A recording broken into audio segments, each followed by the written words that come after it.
Selamat datang di Pura-Pura Audiobook. Sebelum Anda mendengarkan audiobook ini, kami menginformasikan bahwa channel ini adalah review atau mengulas sebagian isi buku menjadi audio dari berbagai penerbit buku di Indonesia.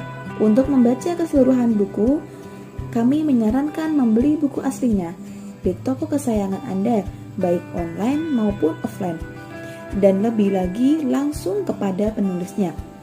Keberadaan channel ini dimaksudkan untuk membantu Anda mendapatkan pengetahuan dari buku-buku kesayangan Anda.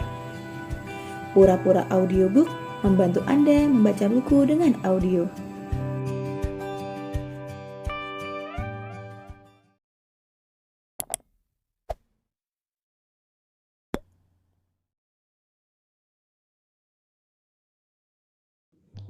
Menggugat feminisme. Saya bingung hendak memulainya dari mana.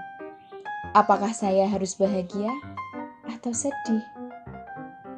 Feminisme mendorong perempuan keluar dari lingkaran kezaliman, entah itu di barat atau di timur, memberi kekuatan dan kepercayaan bahwa perempuan juga manusia, berharga, berakal budi, dan pantas hidup mandiri. Membantu banyak orang memahami permasalahan ketidaksetaraan gender sebagai masalah yang kompleks dan berlapis-lapis. Pada dimensi lain, paham ini dijadikan landasan gerakan suatu kelompok, organisasi, institusi, dan menjadi tata nilai dalam berperilaku sehari-hari. Memandang banyak hal dalam perspektif keadilan gender, namun kata keadilan gender justru menimbulkan banyak tanda tanya. Seperti keluhan beberapa orang, kenapa setelah saya mempelajari feminisme bukannya tambah tercerahkan, tapi malah tambah rusak? Kebanggaan meyakinkan bahwa orang dirinya feminis menyeretnya terlalu dalam pada perasaan fana. Berbeda dari sikap penerimaan teori oleh Intan Paramadita, penulis fiksi yang tengah merampungkan disertasinya tentang film dan politik seksual di Universitas New York, bahwa sikap penerimaan terhadap teori feminisme terbagi menjadi dua kelompok. Teori feminisme sebagai cermin ajaib. Kelompok yang tunduk dan mengapresiasi teori sebagai kepentingannya, tapi sebetulnya kita tidak melihat alasan yang kokoh kenapa teori itu diaplikasikan dan bukan teori yang lain. Cenderung dijadikan alat untuk melihat diri sendiri. Kelompok kedua adalah kelompok yang menyingkirkan teori hanya karena teori itu dari barat. Dua-duanya bermasalah karena akan menghilangkan sikap kritis terhadap teori dan sikap anti-teori yang tidak mendasar. Hal itu akan menghilangkan konteks yang membuat teori itu lahir. Saya ingin menambahkan satu lagi, kelompok ketiga, yakni kelompok yang menerima teori dan terobsesi berlebihan yang menghilangkan esensi fungsi atas keberadaan teori tersebut. Dengan alasan sebagai feminis, perempuan tidak lagi ingin membantu dan kehilangan kerjasama tim dalam event organizer. Kamu pasti tahu kenapa ini terjadi. Ya, biasanya mereka menolak jika diberi tugas bagian konsumsi atau penerima tamu. Logis, feminisme sangat menggugat penempatan perempuan hanya di bagian domestik. Namun, bukan berarti kita menolak semua tugas itu karena kita feminis. Kita juga harus melihat keahlian yang kita miliki. Kalau kita memiliki kemampuan di bagian keacaraan, kita bisa membantu di sana. Pada sesi ini, kemampuan bargaining position yang merepresentasikan keahlian kita kepada banyak orang sangat dibutuhkan. Berlaku sebaliknya pula, di bagian konsumsi, ide untuk memasak menu yang unik juga kelebihan yang harus diapresiasi. Jangan sampai karena alasan feminis, kemampuan kita dalam memasak jadi alergi.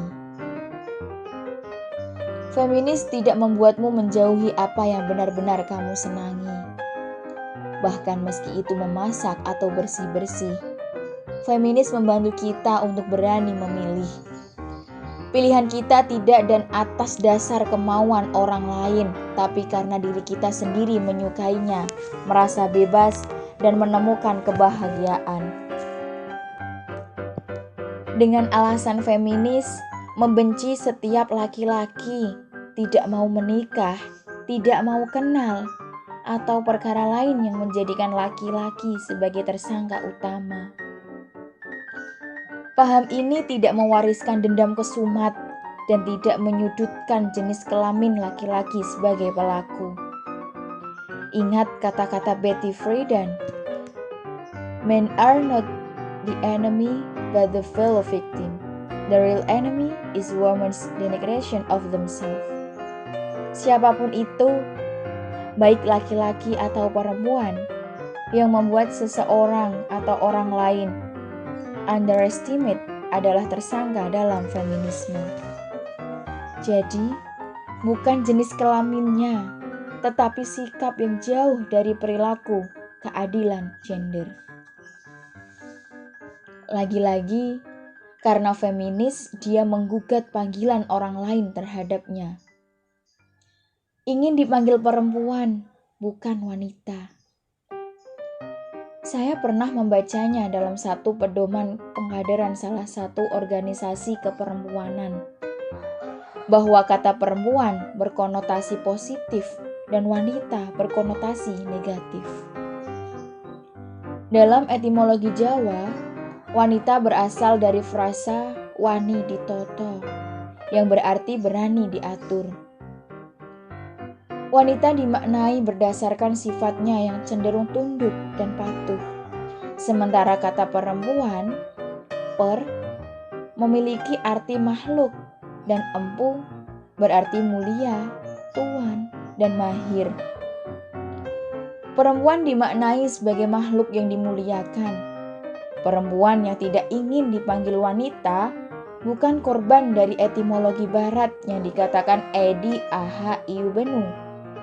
Gimana mau dibilang barat, uang dasar pemaknaannya dari budaya Jawa sendiri, Timur, Indonesia.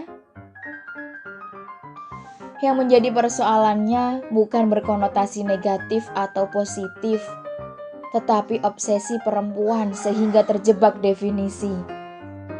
Konotasi perempuan atau wanita tidak terletak pada panggilannya, tetapi pada kalimat yang disandingkan dengan kata perempuan atau wanita. Apa yang membedakan ini? Perempuan pencuri atau wanita pencuri?